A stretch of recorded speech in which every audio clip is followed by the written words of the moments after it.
Vou compartilhar a minha apresentação.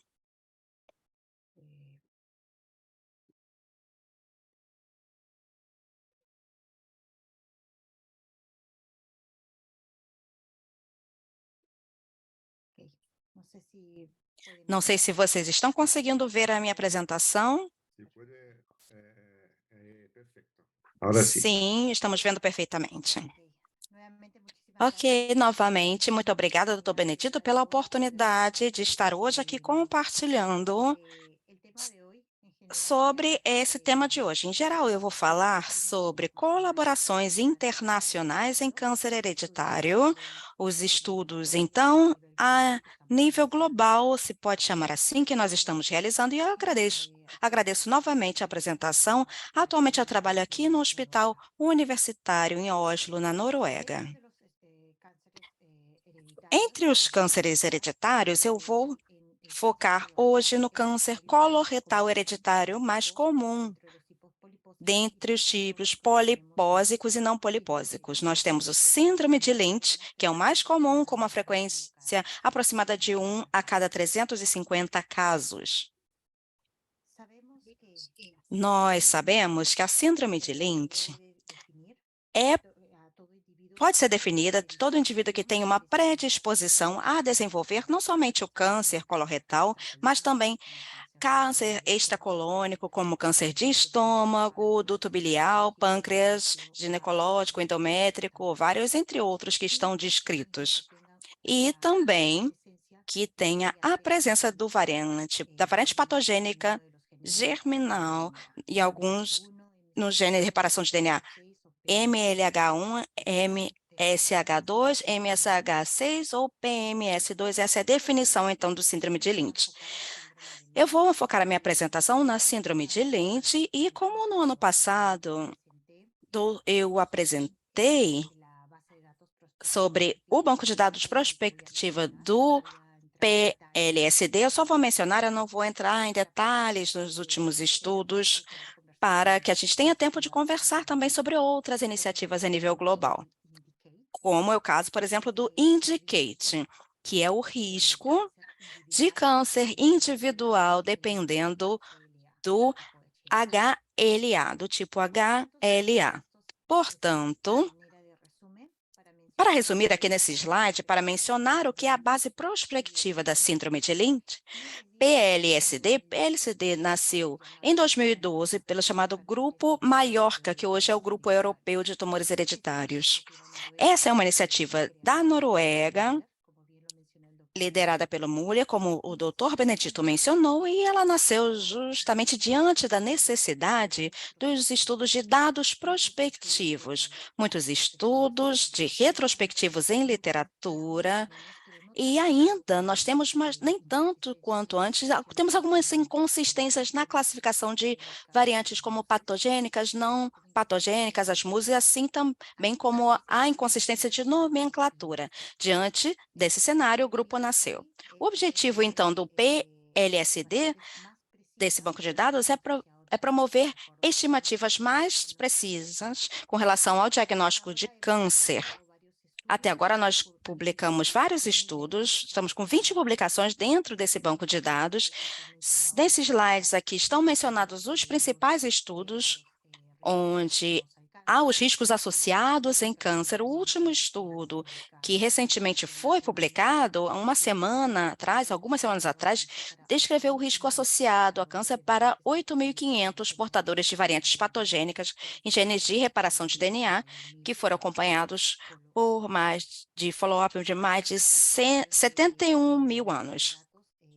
O banco de dados hoje está com o grupo de tumores hereditários. Algumas lições que a gente aprendeu e continuamos aprendendo desse banco de dados é que a síndrome de Lynch, ela não é a única entidade clínica. Agora, as guias clínicas, elas fornecem, agora que elas mudaram ao longo dos anos, promovem recomendações clínicas com base nos genes. E isso foi atualizado graças ao desenvolvimento desses estudos prospectivos. Nós também aprendemos com esse banco de dados é que o câncer ginecológico é mais frequente nas mulheres do que o câncer coloretal, principalmente o câncer de endométrico e de ovário. Nosso último trabalho já descreveu mortalidade, agora a gente descreveu que há uma alta mortalidade associada aos cânceres extracolônicos e mais que o câncer coloretal, principalmente o de vias urinárias. E eu gostaria de convidar vocês a entrar no nosso site, é um site aberto, que vocês podem entrar e calcular o risco associado ao câncer de acordo com gênero e idade, como vocês podem ver aqui. Vocês podem visitar, podem entrar aproximadamente. A gente recebe visitas de profissionais de saúde e também dos pacientes, e nós estamos atualizando agora com base nos resultados do nosso último trabalho. Como eu mencionei, esse banco de dados tem o aval de diversas sociedades de câncer hereditário para calcular o risco associado em cálculo de cânceres com variantes patogênicas e pelo grupo europeu também. Convidar vocês a participar desse banco de dados. Esse é um estudo colaborativo, prospectivo. Ele nasceu com a finalidade de ser só a nível europeu, mas a gente recebeu colaborações atualmente de 28 países de vários continentes. Nós tivemos mais de 20 publicações nesses últimos anos, e aqui nessa tabela, não dá para ver muito detalhadamente, mas é só para mostrar para vocês os colaboradores da América Latina, que já fazem parte desse banco de dados, como vocês podem observar, o Uruguai, o Brasil, o Chile, a Argentina, Colômbia e também o México. Então, agora, atualmente, nós estamos fazendo uma convocação para a versão 6, vai haver novos estudos, já há propostas, e seria interessante que vocês pudessem participar desse banco de dados, serem parte ativa de propor estudos colaborativos. Bom, e como o tema da minha apresentação é trabalho colaborativo, eu vou apresentar a vocês uma iniciativa do grupo Indicate. Esses slides são do Matias, que me enviou cordialmente. Esse consórcio chamado Indicate foi criado, que é o risco de câncer individual, depende do tipo de HLA. É uma iniciativa que nasceu há alguns anos atrás, pelo Matias Klor, que é do grupo de Heidelberg. Esse grupo é um grupo de especialistas em imunologia. Eles estão desenvolvendo a vacina para a síndrome de Lynch nesse momento. Com base na experiência deles, eles propuseram, então, foram feitas algumas perguntas com base nos estudos que eles realizaram, e uma delas, e também com base nos estudos moleculares e epidemiológicos, sugerem que existem moduladores de risco nos indivíduos com síndrome de Lynch. Isso por quê? Porque existem diferenças no tempo, no lifetime do risco associado entre os portadores da síndrome de Lynch. MLH-hoje é diferente das outras variantes. E a hipótese de que pode estar relacionado com o sistema imunológico.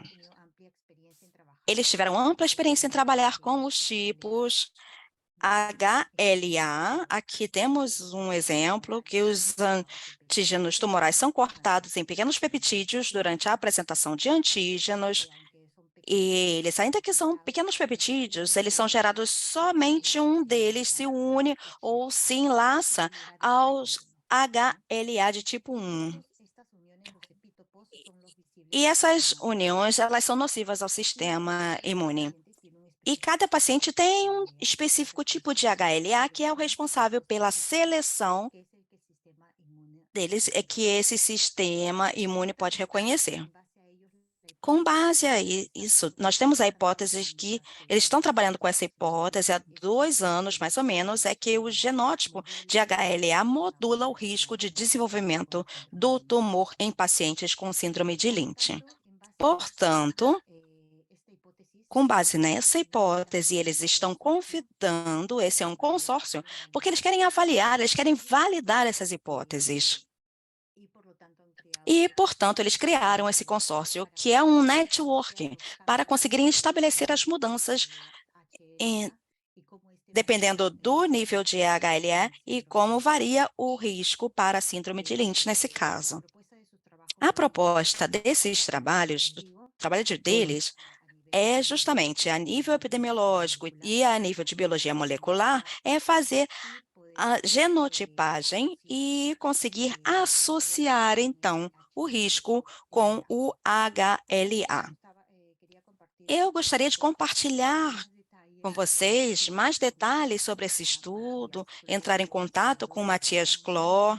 Eles estão muito interessados em ter pacientes com síndrome de Lynch que sejam participantes desse consórcio, porque essa é uma iniciativa e geralmente os participantes dessa iniciativa são europeus, porque é uma iniciativa europeia. Então, validar essa hipótese em populações que não sejam europeias, como a latino-americana, seria realmente uma grande contribuição para essa pesquisa em síndrome de Lynch.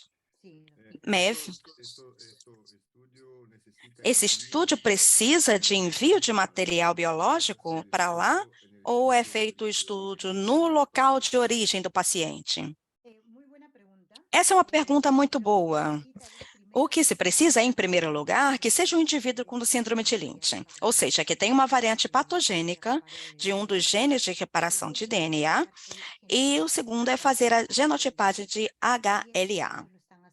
E isso eles estão fazendo lá, justamente para conseguirem sistematizar a mesma técnica. E por isso, eles precisam que os pacientes vão para lá. Eles têm todos os algoritmos já. E para os colaboradores da América Latina, porque é preciso pagar, em geral, para esse teste de genotipagem, e para nós não tem custo, seria grátis. Mas o que sim teria que ser feito era o envio do DNA para o Heidelberg, e eles fazem a genotipagem grátis para nós. Eu pergunto isso porque nós aqui no Brasil, você sabe como é a regulação de envio de material biológico para fora do país. É realmente uma questão muito complexa.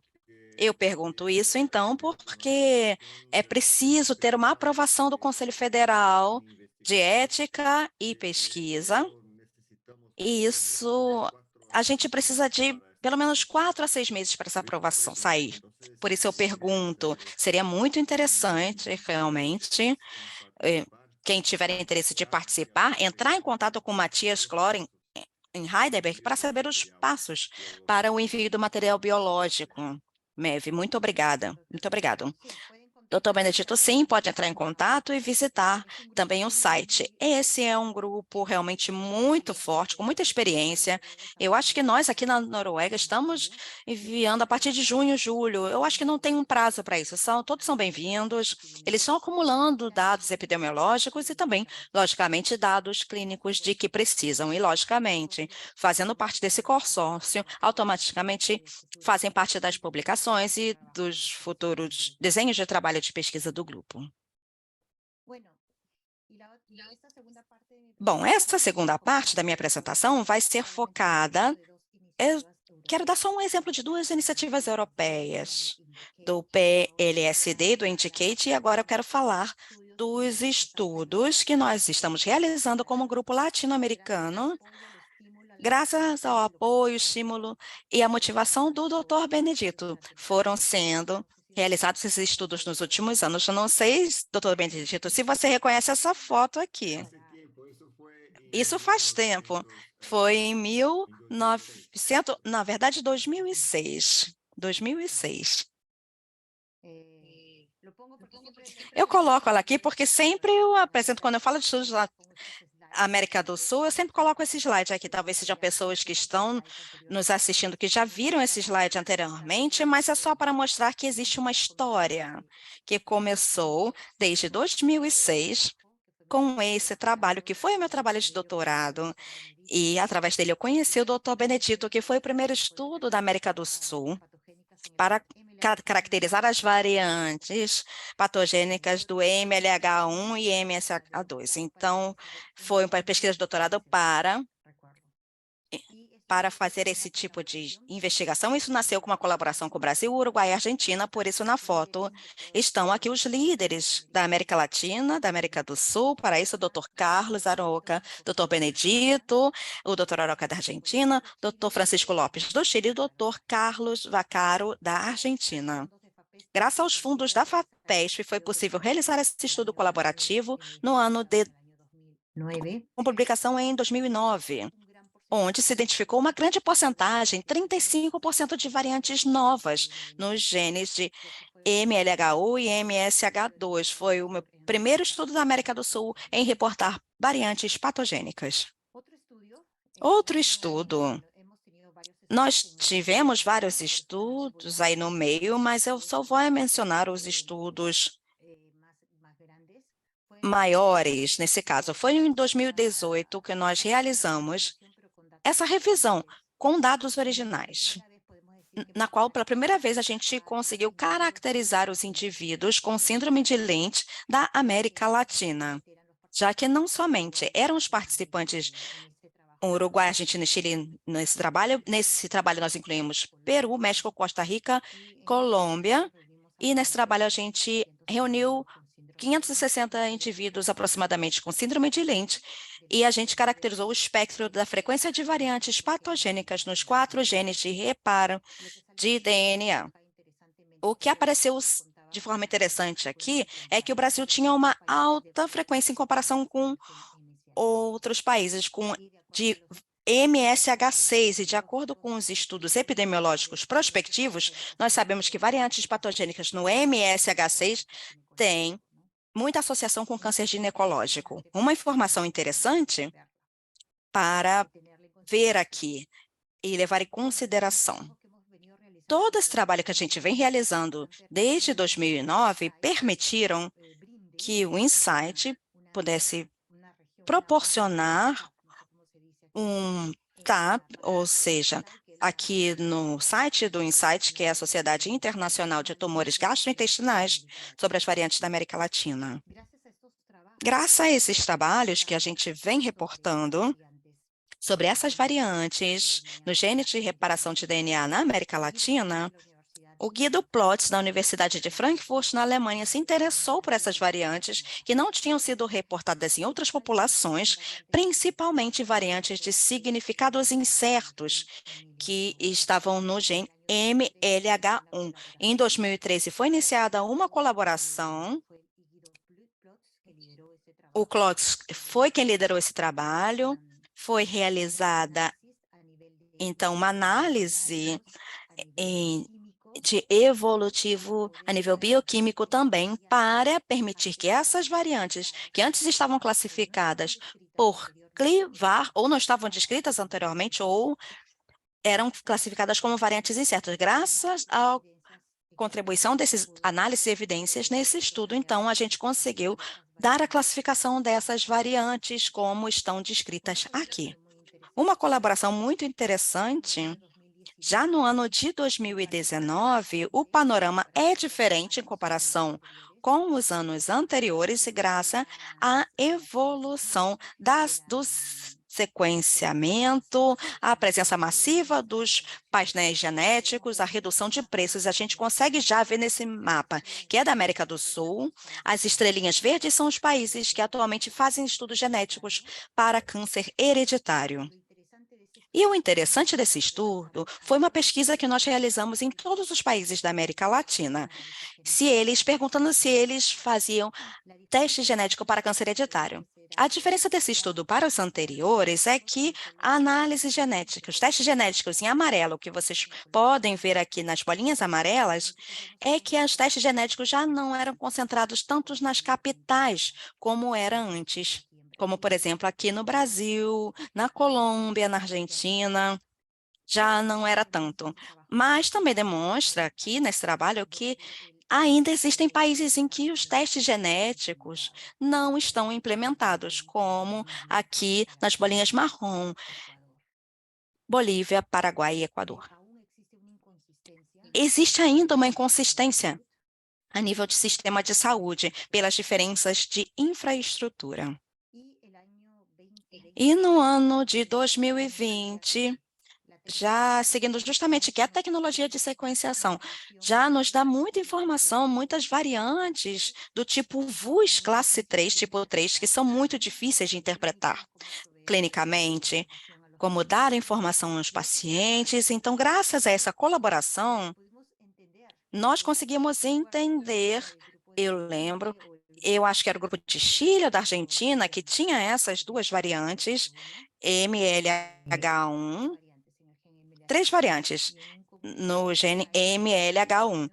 E num congresso, há alguns anos, eu conheci uma colaboradora, a doutora Ivana, do Nordeste do país, que ela fez uma exposição sobre essas variantes e ela estava isolada, não sabia da existência do grupo latino-americano e ela tinha todos os dados de segregação. Ela fez análise de segregação para essas famílias. Esse foi um trabalho muito interessante. Sim, doutor Benedito, a Ivana está aqui assistindo a sua apresentação. Ah, sim, sim, está aqui.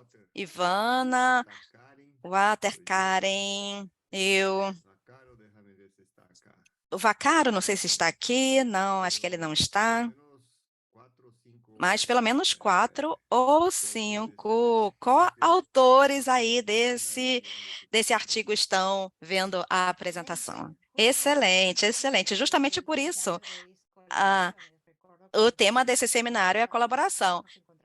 Ivana, que bom que você está aqui. A gente se encontrou no Congresso de Insight, ela fez uma apresentação dessas variantes e tinha dados de segregação dessas famílias. Eu não sei se eu estou equivocada, não sei se eu peguei, conversando com a Karine Walter, que dirigiu esse trabalho em colaboração com a Alexandra Martins, da França, para análise de splicing do MGIN6. A Tamara foi a autora desse paper. Foi um trabalho muito interessante. E eu acho que a parte biológica, justamente, a parte genética, foi muito importante de coletar a maior número de informação de evidência clínica, funcional, familiar, para que a gente conseguisse interpretar. De acordo com esse estudo, foram propostas que essas variantes se classifiquem como patogênicas ou provavelmente patogênicas.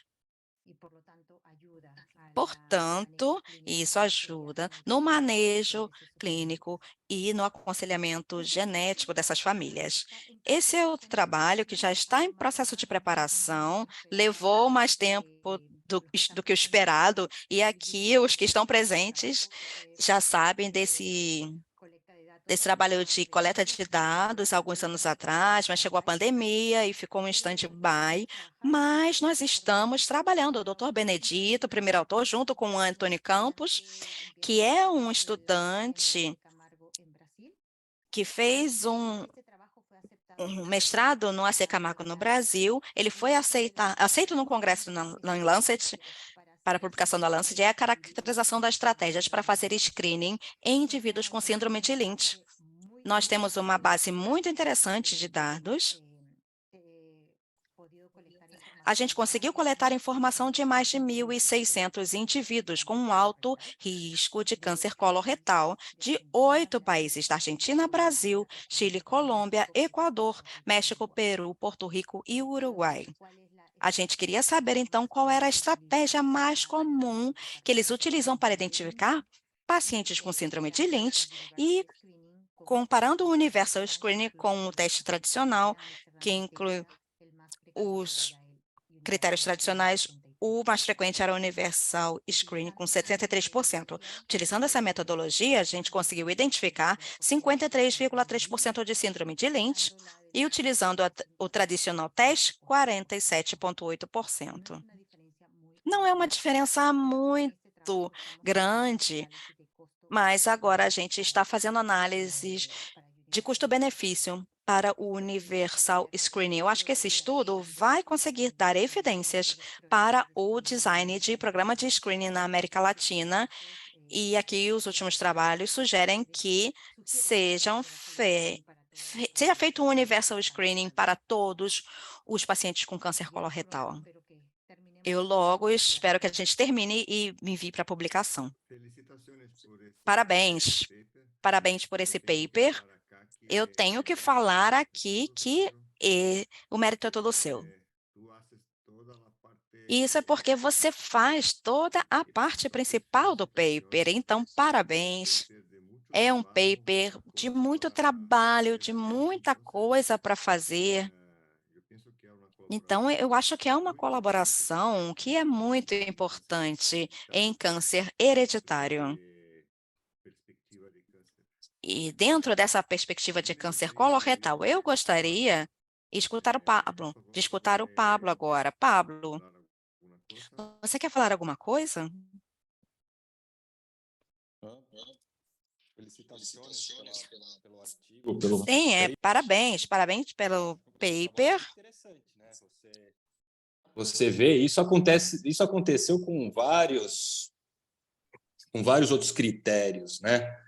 Que antigamente, antes dos testes moleculares, você tinha critérios de diagnóstico para essas síndromes, como Li-Fraumeni, Lynch, critérios muito restritos, né? Só que você precisava usar esses critérios restritos para você chegar num diagnóstico apurado pela clínica. Com o advento do painel molecular, esses critérios restritos eles já não serviam mais. Por quê? Porque eles deixam de fora, obviamente, muitos indivíduos com as síndromes, né? E que não preenchem esses critérios. Então, houve, ao longo do tempo, justamente pela acessibilidade maior dos testes moleculares, principalmente dos painéis, né, multigênicos, então houve um afrouxamento mesmo dos critérios para a seleção de quem está em risco, ou seja, quem deve ou não ser testados para procurar variantes nesses genes, né? E como o paper mostra aí muito bem, até mesmo os critérios mais frouxos, ele ainda deixa escapar uma certa quantidade de indivíduos que têm a síndrome, né? E que, por isso, estão em risco maior de desenvolver câncer ao longo da vida.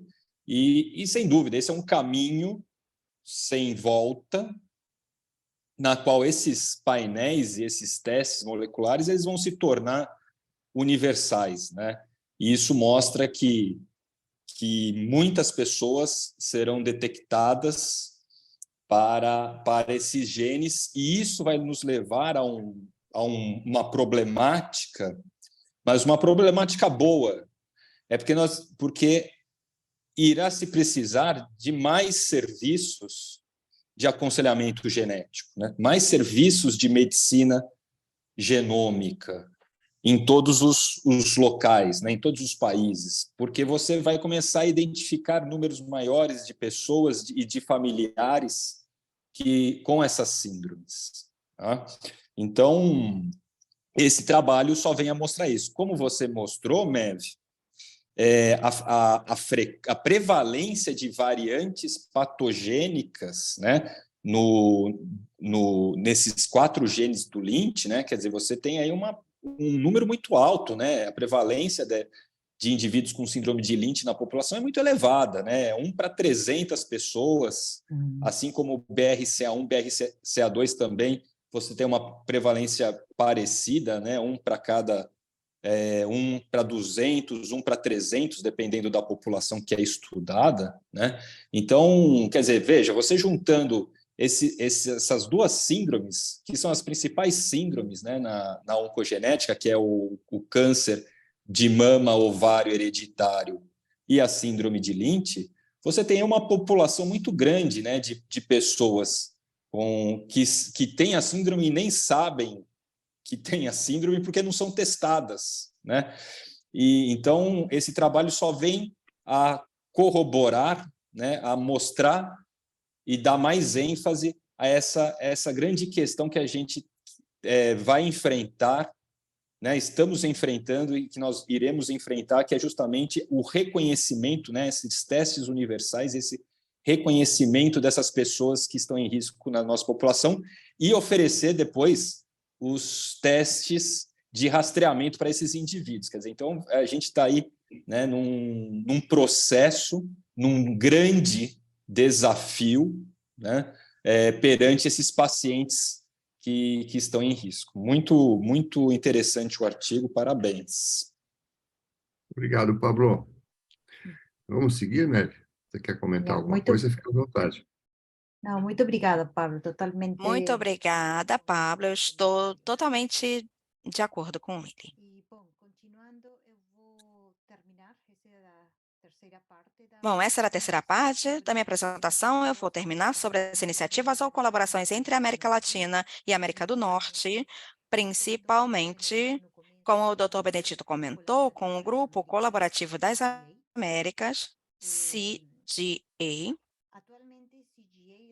Atualmente, o CGA está crescendo muito, é um grupo colaborativo. Eu não sei se o pessoal que conhece sobre o CGA é um grupo colaborativo que tem como missão fazer ciência e pesquisa, de fazer pesquisa, cuidado clínico dos pacientes com câncer gastrointestinal hereditário, mediante iniciativas em pesquisa e educação a nível das Américas. E durante os últimos 3, 4 anos, eu trabalhei ativamente nesse comitê de pesquisa. Foi uma experiência muito enriquecedora. Eu estou muito feliz de participar nesse grupo atualmente. Eles me declararam embaixadora do CGA justamente para que eu consiga fortalecer as colaborações entre o grupo norte-americano, o CGA, o grupo latino-americano, o GET, e o grupo europeu de tumores hereditários. O que esses grupos têm em comum, juntamente com o Insight, é que eles têm como missão de desenvolver pesquisa para o cuidado dos pacientes com câncer gastrointestinal. MEV, sim, Dr. Benedito, uma observação somente, uma história. Esse grupo foi iniciado por o James Church do Cleveland Clinic. O James é um grande amigo pessoal meu e ele agora está aposentado. Eu acho que ele já está morando na Nova Zelândia, onde ele nasceu. Mas é uma pessoa com uma visão muito à frente do seu tempo. Ou seja, esse grupo, o CGA, foi iniciado com o James Church na Cleveland Clinic um pouco antes do início do LA-GET. Então, isso foi em 1994. Eu estava no Cleveland Clinic.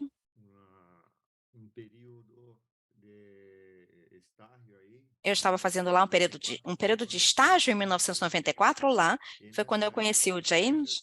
E ele, nessa época, estava começando o registro de câncer hereditário do Cleveland Clinic. E ele já tinha algumas famílias de polipose, mas o James Church, ele achava que seria muito interessante ter um grupo para os estudos de área de câncer coloretal hereditário. Então, eu tenho que falar aqui que foi ele que realmente nos inspirou no GET. Quando eu conheci lá no Cleveland Clinic, em 1994, a ideia de ter aqui no Brasil um grupo parecido com o CGA, mas não somente dedicado ao câncer coloretal naquela época. Hoje o CGA é para qualquer câncer gastrointestinal, mas naquela época era para câncer coloretal. Então, foi uma inspiração para trazer a ideia de ter um grupo de estudos aqui no Brasil e depois na América Latina. Daí nasceu o GET. O GET nasceu de uma maneira mais informal no final dos anos 90. Então, quando eu voltei do Cleveland Clinic em 1995, quando eu voltei, a gente começou aqui na AC Camargo as reuniões para começar o GET. O GET tem 20 anos, faz 20 anos esse ano, em 2023, porque ele começou oficialmente em 2003 como uma sociedade de pesquisa. Mas o GET já existia antes como um grupo informal. Então, desde 1995, o CDA e o GET são instituições irmãs, porque têm os mesmos objetivos, ideias, e até hoje eu tenho o James Church como um grande amigo pessoal. Então, a colaboração nasce com ideias, com ações, com capacidades de trabalho em grupo.